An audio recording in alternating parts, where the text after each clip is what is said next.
Halo, di video kali ini kita akan belajar materi lanjutan dari video intro yang kemarin ya. Jadi kita akan mengenal lebih dalam tentang background thread di Android ya khususnya. Nah, sebelum kita melangkah di Android-nya atau background proses di Android, baiknya kita mengenal dulu apa itu background thread ya, atau thread itu sendiri. Nah, secara singkat, thread itu adalah sebuah kumpulan instruksi atau perintah yang dapat dieksekusi oleh prosesor, dan dia dapat berjalan beriringan dengan thread lainnya. Secara umum di Android itu ada dua aturan biar si user atau pengguna aplikasi kita itu tetap nyaman dengan aplikasi yang udah kita bikin. Pertama itu jangan block thread UI atau main thread ya, biasa disebut main thread di Android Studio. Dan yang kedua, jangan melakukan pemanggilan komponen UI widget di dalam background thread-nya. Mungkin nanti kita belajar bareng-bareng tentang definisi dua aturan ini. Nah, secara default atau secara bawaan, si Android ini dia tidak akan membuat thread baru. Betul ya, thread baru.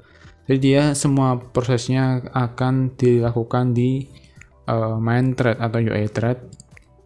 Dan sifat dari UI thread ini adalah sinkronus. Jadi semua prosesnya akan dieksekusi secara berurutan. Jadi kalau ada proses pertama yang terlalu lama, dia akan menghambat proses berikutnya. Dan karena dia berjalan di main thread, di mana itu thread yang dikhususkan untuk UI thread ya, atau yang mengelola tampilan, jadi dia yang akan berinteraksi dengan user.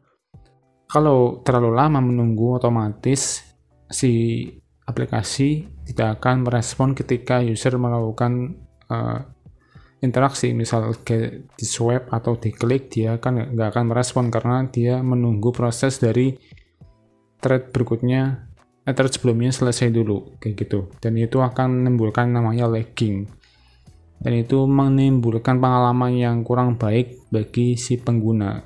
Mungkin bisa berakhir dengan pencapaian aplikasi kita. Nah, untuk mengatasi itu biasanya digunakan yang namanya background thread. Jadi ini adalah sebuah thread yang terpisah dari main thread atau UI thread tadi, dan dia akan bersifat asinkronus. Dan karena asinkronus, maka prosesnya dieksekusi secara acak atau enggak berurutan. Jadi kalau misalnya ada proses yang lama, proses yang lain bisa masuk dulu untuk menghindari lagging ini. Nah, untuk menggunakan asinkronus ini atau background thread ini, kamu bisa menggunakan yang namanya eksekutor. Ini eksekutor. Ini untuk membuat thread baru, dan handler untuk tetap berkomunikasi dengan main thread-nya. Jadi bisa bertukar data gitu. Nah, sebenarnya di video kali ini kita akan ngoding ya, tapi karena aku rasa terlalu lama penjelasannya, video ngodingnya nanti tak bikin terpisah aja, karena ngodingnya juga agak lama ya, karena ada kotlin coroutine juga. Daripada terlalu lama, mendingan dipisah aja. Oke, sini ada contoh codingannya. Nah, misalnya kita ada fungsi listener on click ya. Ketika ini thread ini untuk membuat sebuah thread baru, di mana ini akan memenuhi aturan nomor 1. Yang ini, aturan ini, jangan block UI thread. Ini sudah terpenuhi di codingan ini, tetapi masih ada pemanggilan text view. Nah, ini nggak boleh nih, karena dia ada di background thread. Harusnya kalau mau manggil ini, dia harus berada di UI thread atau namanya itu main thread gitu ya. Jadi aturan nomor 2 belum terpenuhi. Nah, untuk memenuhi aturan nomor 2 digunakan yang namanya handler. Ini adalah fungsi untuk menerima message dan objek runnable lain yang berhubungan dengan thread. Kalau kamu udah mendeklarasikan handler ini, maka dia bisa berkomunikasi background thread tadi dengan UA thread. Jadi aturan nomor 2 nanti bisa terpenuhi.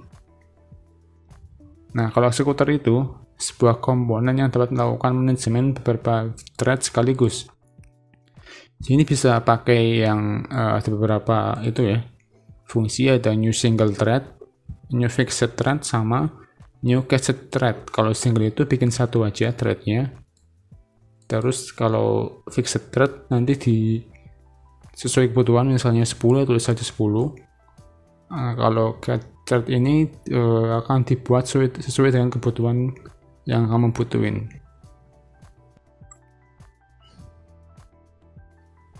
Nah, ini adalah contoh codingannya yang memenuhi aturan tadi ya, 2 aturan itu.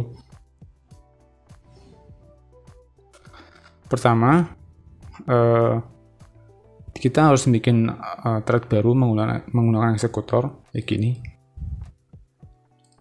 Nah, ini memenuhi aturan nomor 1, di mana kita nggak boleh ngeblok UA thread. Nah, untuk berkomunikasi dengan UA thread-nya atau main thread, kita menggunakan handler.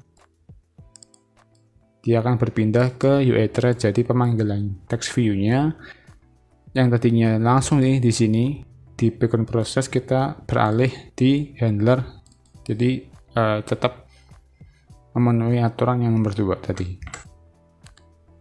Nah, ini ada bonus ya kalau buat teman-teman semua. Kita nanti akan sedikit menyinggung tentang coroutine. Jadi ini adalah sebuah seperti thread, tapi dia lebih efisien, terus dia lebih powerful, dan lebih berpotensi untuk mengurangi kebocoran memori atau memory leaks. Penggunaannya cukup simple, nanti diatur dulu atau dipanggil library-nya di mana? Di Gradle-nya. Sorry, agak lupa aku di definisi, nanti di sana dipanggil dulu. Kalau udah, nanti di sini ada contohnya. Launch itu untuk pemanggilan proses tanpa nilai kembalian, atau biasa disebut dengan fire and forget. Jadi kalau kamu lihat di sini, print learn coroutine lebih dulu daripada print hello.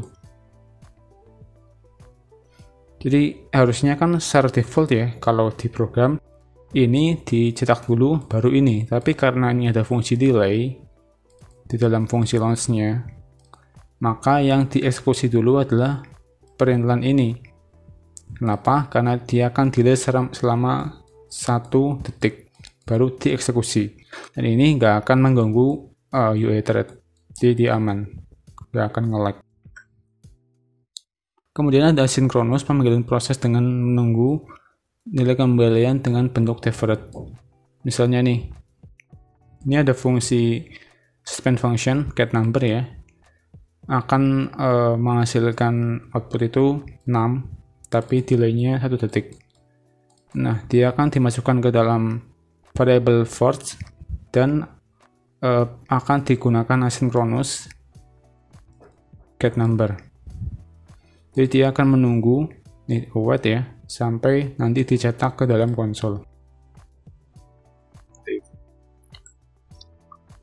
Nah, di coroutine juga ada yang dispatcher, yaitu untuk mengetahui di mana kita meletakkan kode coroutine kita. Pertama ada default, IO, sama main. Kalau default itu nanti dispatchernya nggak didefinisiin, jadi ini cocok untuk fungsi yang membutuhkan CPU tinggi, kayak parsing data 100 dan lain sebagainya. Kalau IO ini untuk read data ke network atau memori kita. Kalau main ini akan dijalankan untuk fungsi main thread atau UI thread untuk mengupdate UI aplikasi. Nah, kalau coroutine scope ini adalah fitur dari coroutine yang akan membantu mengurangi potensi memory leaks atau kebocoran memori dengan mengontrol tugas dari Kotlin coroutine.